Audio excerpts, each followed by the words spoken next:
Well, it's Friday, and you all know what that means. As you probably know, we continue with more of New Japan Pro Wrestling's with the New Japan Cup with day 5, and I believe we're still doing more of the second round matches. This one features, of course, Drilla Maloney versus TJP, uh, Bolton Ole taking on Shingo Takagi, but the main event, Jeff Cobb versus Tetsuya Naito.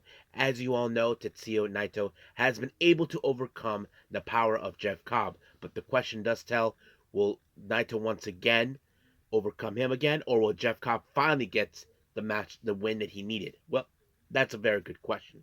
And then finally, we're going to be doing TNA Sacrifice. This one features, of course, many matches. Tessa Blanchard faces Li Ying Lee. We have, of course, the TNA Knockouts World Tag Team Belt, the Knockouts World Championship, the X Division title, and then, of course, an X Division, and also of course, a steel cage match, which is going to be a lot of intensity on that one, no doubt. And then, of course, we cap up our episode with some news updates to give you guys updates on what's been happening in the world of pro wrestling, such as what events the promotions are throwing out, who's booked, what matches are set, including developments that are happening in the world of pro wrestling as we speak. So, let's get ready for another episode of Deleted Wrestle Zone.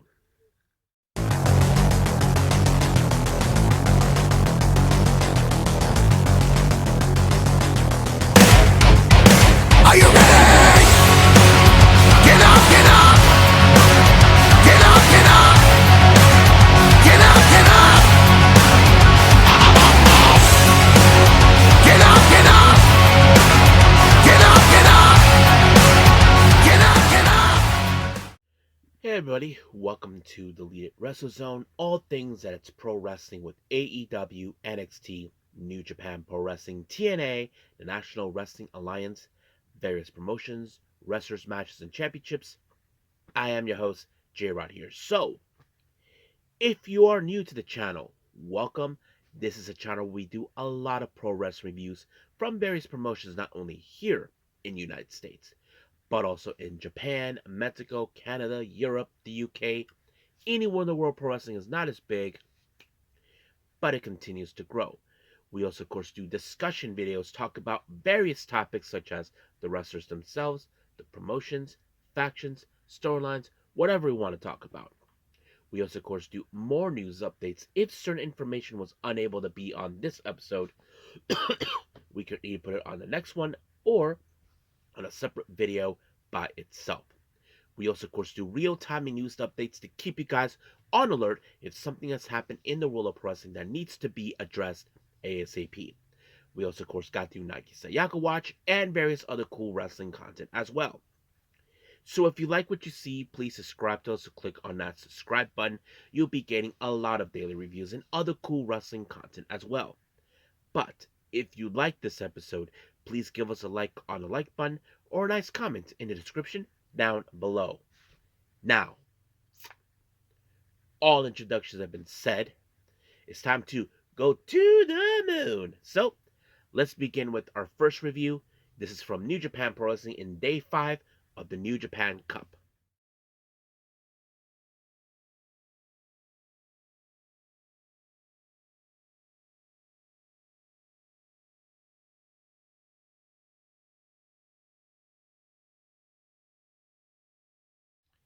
Okay, New Japan Pro Wrestling, day 5 of the New Japan Cup. As I said before, we are continuing with more of the second round matches. So let's begin with the non-New Japan Cup matches. So let's start with that.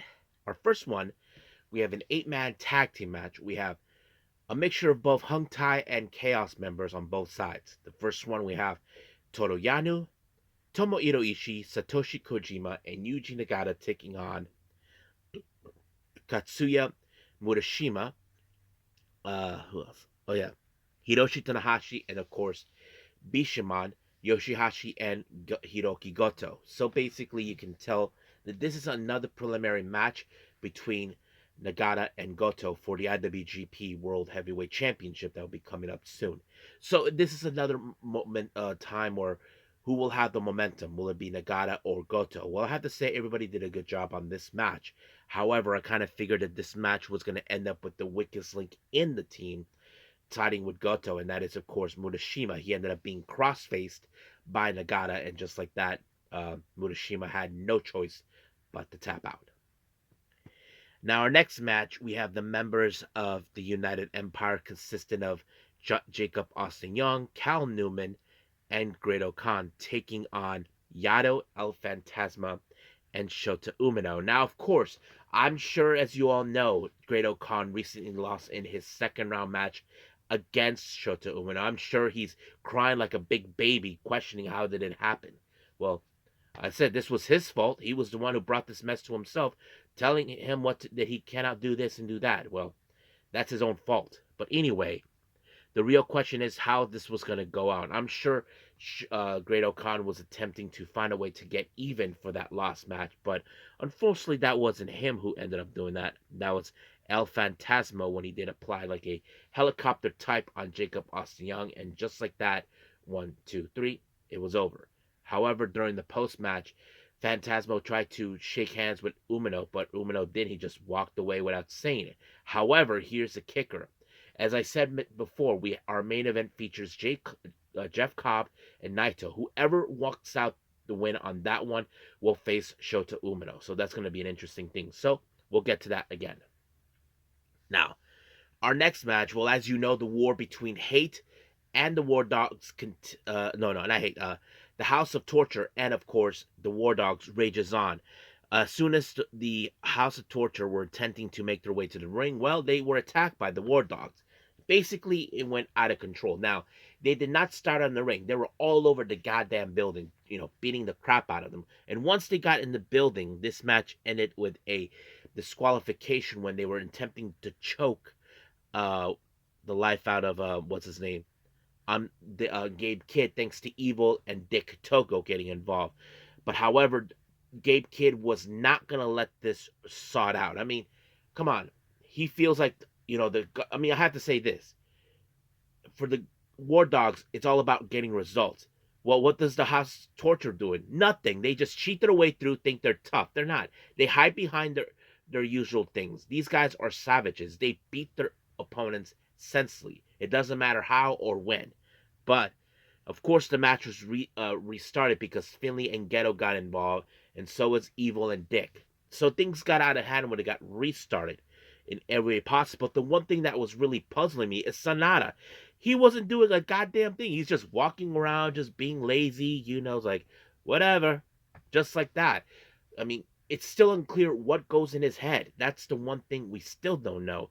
But however, it was, of course, the magic killer onto Ghetto, pinned by Evil, and just like that, it was over. But you know for a fact that this war between the War Dogs and the House of Losers is far, far, far, far from over. Now, our next match, we have TMDK, consistent of Hartley Jackson, Rohei Oiwa, Taka Michinoku, Taichi, and Yuya Uemura, which is interesting because we do know, of course, at some point, Zack and Taichi are involved in the next, I think, the second round of of the matches, but this one also builds up momentum to that, and I wasn't too sure where this one was going to go. But this match ended with a disc lariat by Oiwa to Taka Michinoku, and just like that, 1, 2, 3, it was over. Now, our last remaining three matches are part of the New Japan Cup in the second round. We have Drilla Maloney and TJP. Now, you probably know for a fact this is a match that I'm sure TJP has been looking forward to it. If you guys don't know what I'm referring to, let me explain. A couple years ago, when Will Ospreay was still a member, was still leading the United Empire, they recruited Drilla Maloney. He was also one of the new guys. But however, things took a turn when, of course, when Francisco Akira and TJP retained the IWGP Junior Heavyweight Tag Team belts. Clark Connor shows up and introduces mystery partner, and that partner was none other than Drilla Maloney, who turned his back on them. This was something out of the back. So many questions. Why did Drilla Maloney left? So here's the reason why. Joel Maloney, he's the kind of guy who likes to go out and have a beer and have a cigarette. And he feels that they were turning him into a goody two shoes. Like, hey man, don't do that. We're United Empire. It's like he feels like that's not him, and that's the reason. And I'm sure for a long time, Joel Maloney has been looking for to someday to shut up TJP with his nonsense. And I think that was the whole point. I mean, TJP brought everything into this match, tried to prove his point that he will always be a traitor to him for what he did after everything they've done for him. But Joel Maloney doesn't care because right now he is rising up to the level. I mean, he beat Shingo Takagi for Christ's sakes, and he did. But of course, Joel Maloney walked away with a win when he applied the Drilla Killer, and 1, 2, 3, it was over. And I'm sure this is a very huge disappointment for TJP, and I'm sure this will eat him up alive for that. Now our next match, Boltin Oleg and Shingo Takagi. I have to say, pretty good match. I mean, Boltin Oleg has very impressed us for a long time. The way he was doing things, not to mention pulling off the kamikaze onto into Balak Polig. I mean, that was huge. But now he's facing a guy who is even stronger than him, and that is Shingo Takagi. I wasn't too sure. I mean, there was too many pumping bummers. He even tried a Made in Japan. It did not work until he applied the Last of the Dragons, and just like that, 1, 2, 3, Shingo goes on. Now, our main event, Jeff Cobb versus Naito. Now, it's no secret these two have dealt with each other in the past. Jeff Cobb, he is a big dude, with very strong capabilities, but his strength and his capabilities aren't able to give him that win against Naito. And of course, Naito, being lucky so far, was able to stay that way until he ended up being on the wrong side, taking a trip to the Tour of the Islands by Cobb, and just like that, 1, 2, 3. So because of this match, it's now been decided that Jeff Cobb will be facing against Shota Umino. So that's going to be a very interesting match to follow. So we'll see how that rolls up. But as of right now, we are officially done with New Japan and move on with TNA.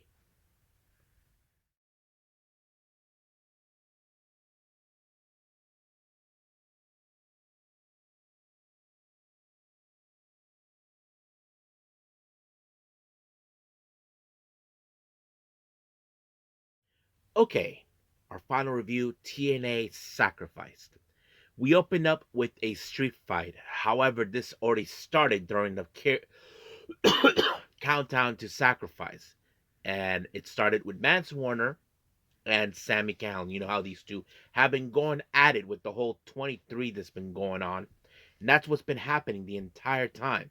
However, of course, there was going to be a lot of use. But one thing that was crazy is that Sammy used the staple gun onto Mance Warner gonads. Yep, he stuck it right in there. Then he tried on his tongue, which was like, ouch, out of the craziness. But however, of course, that Steph Delanders would do whatever it takes to ensure her man walks away free. Well, he did when he applied, of course, when she threw the powder right in the face of Sammy. And as for Mance, he gave him a running knee strike, and just like that, 1, 2, 3, Mance walked away free.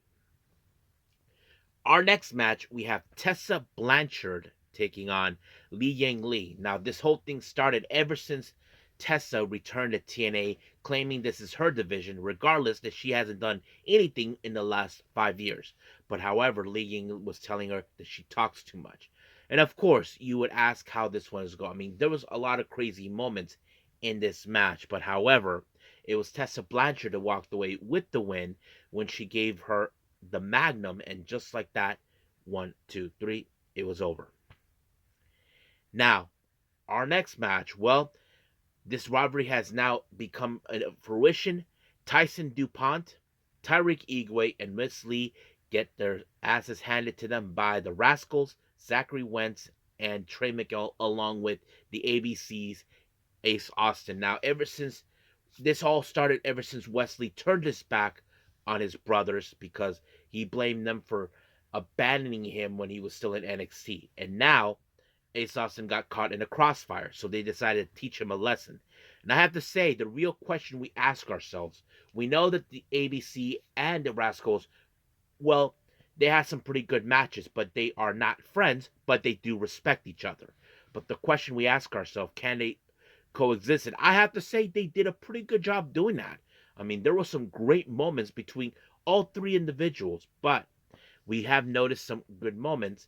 I mean, they went over the ring, but it was his name, Zach, who picked up the win onto Wesley by giving him the spiral tap, and just like that, 1, 2, 3, the Rascals and Ace Austin won, just like that. Now, our next match, before it started, we did see Eric Young, who makes his way to the commentary desk. Now, remember, ever since he took over the Northern Armor, he wants Steve Macklin to take him by his side. But however, Steve Macklin has his hands full against Frankie Kazarian. As you know, Kazarian never keeps his mouth shut. But however, this match was really interesting. I mean, of course, Frank Kazarian can brag and bitch about the whole, oh, I'm the call your shot gauntlet winner, all he wants, but that doesn't mean anything. He almost got away with it if because he was about to use the brass knucks, but it was Eric Young who stopped him, then clogged him, and then of course the KIA was applied by Steve Macklin, and just like that, 1, 2, 3, Macklin wins. And of course, Eric Young had his back his entire time, but the real question is, will Steve Macklin embrace it or just not be happy with the whole thing? Depends on what Macklin how he sees it.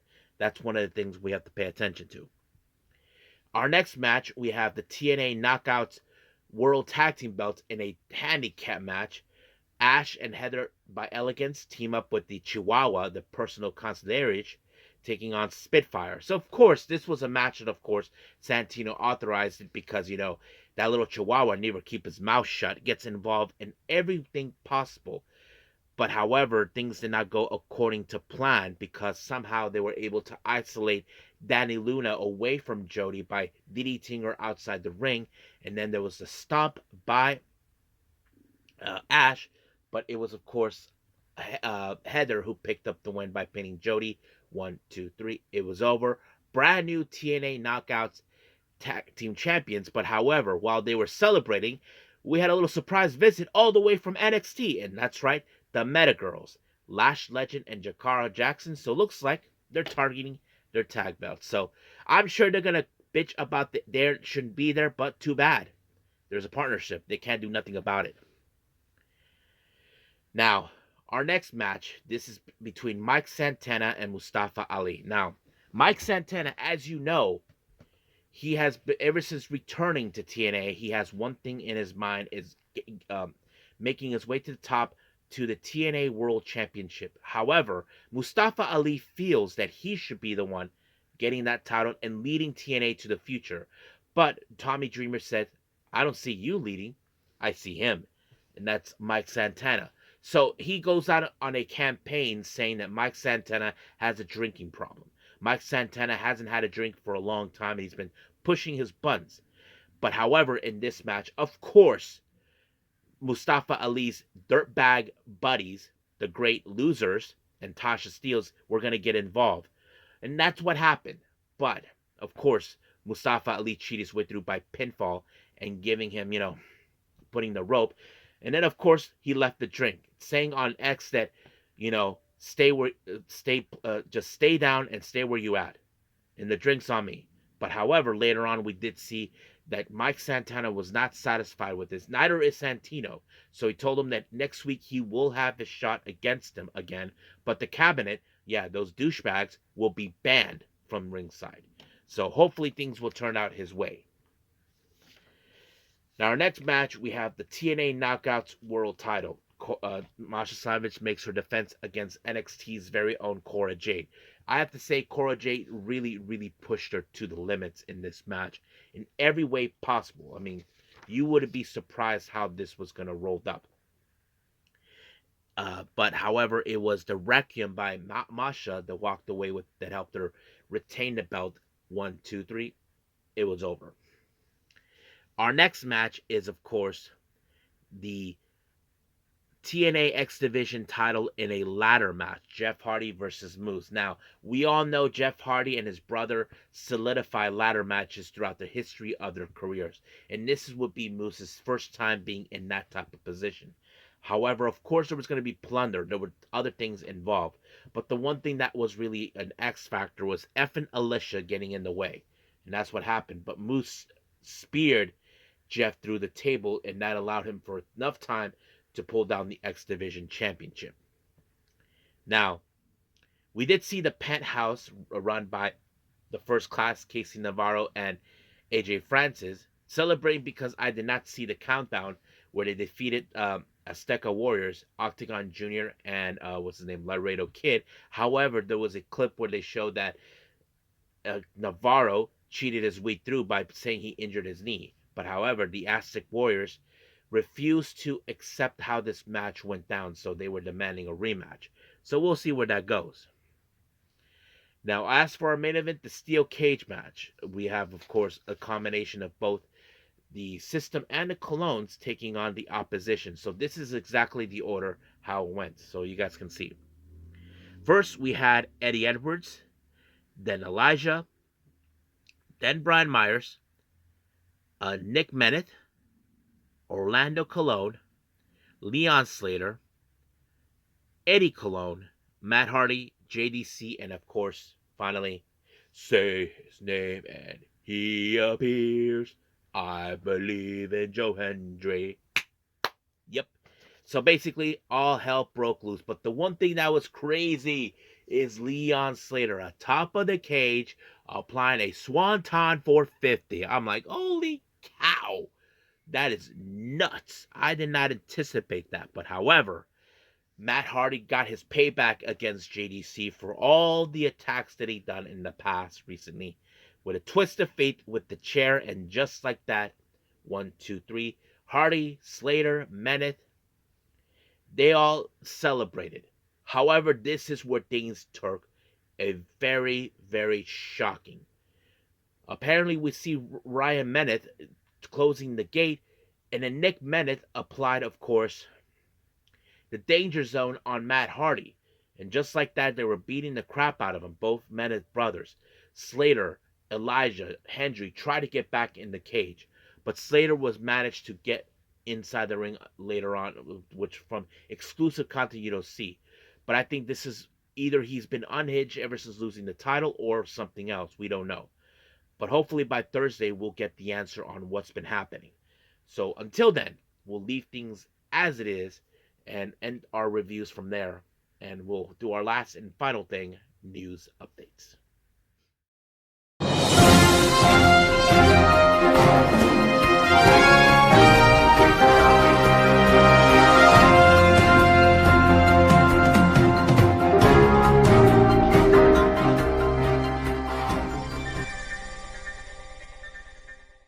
Okay, so welcome to our news updates. So let's begin, of course, with upcoming events. We have, of course, as always, with GCW. As you know, on the 24th of March, they will be in Chicago for No Compadre. They just announced Matthew Justice versus Dr. Redacted versus Tony Vendetta versus the Duke of Hardcore, John Wayne Murdoch. And then, of course, on the 6th of April, Philly Special in Philadelphia, Slade takes on the Bev. And then we do have, of course, some House of Glory updates from them as well. As you know, we have the City of Dreams that will take place on the 15th of March. However, this is where a match, I think this is one you don't want to miss. We have the CEO taking on, wait for it, Indy Hartwell. That's right, the same Indy Hartwell from who was released with WWE. So basically, we have two former WWE superstars clashing. This is one match I think many of you don't want to miss out. And then, of course, that doesn't end there. Indy Hartwell, as you know, has been on a roll. Well, she returns again with House of Glory in May, on May 9th for Waging War. So it's great that she's going to be seen more often here in the States as well. So we'll see where that goes. And then on the 23rd of March, we have the Future Stars of Wrestling, the Mecca. Well, this is another interesting one. WWE's very own Karrion Kross makes his return, and he faces against Alex Hammerstone, which is very interesting too. And then finally, Prestige Wrestling with their upcoming Roseland 11 taking place on the 12th of April. High End will be making her appearance as well. So that's pretty much it for our upcoming events. And we only have one development here, and I think this one, if you have any of your friends who are wrestlers who are interested in trying out for the Marvelous tryout that will take place on the 16th of April in Las Vegas, have them emailed West Coast Pro Wrestling at gmail.com. So I'll repeat that again. How, West Coast Pro Wrestling at gmail.com. So if you have any friends that want to try out and maybe do a tour one day in Japan, this is the perfect opportunity. So tell your friends if you know the wrestlers or friends that know friends or wrestlers, however your circle is. So putting it out there for all of you guys. And I think that's pretty much it what we have for now. So I believe it's time to call it a day. Well, I hope everybody enjoys this episode coming up as we continue with more with New Japan. We continue with the New Japan Cup as well. However, we also got AEW Collision, so you don't want to miss. But however, as we speak, we have Stardom with the finals of the Cinderella tournament, which one I definitely want to see because we have four competitors. Which of the four will walk out as the winners? Will that be Sayaka Kurara, Azusa Inaba, Rina, or Hanan? That's going to be an interesting scene. So if I do see it, I'm definitely going to go all out on this one. Trust me, guys. You probably would see me that. So we'll see how things will roll up. But as of right now, we'll end things right here. And I'll say this, and I will see you guys in the next DWZ time. Same DWZ channel. I must bid all of you adieu. So, goodbye. And have a nice day. Bang.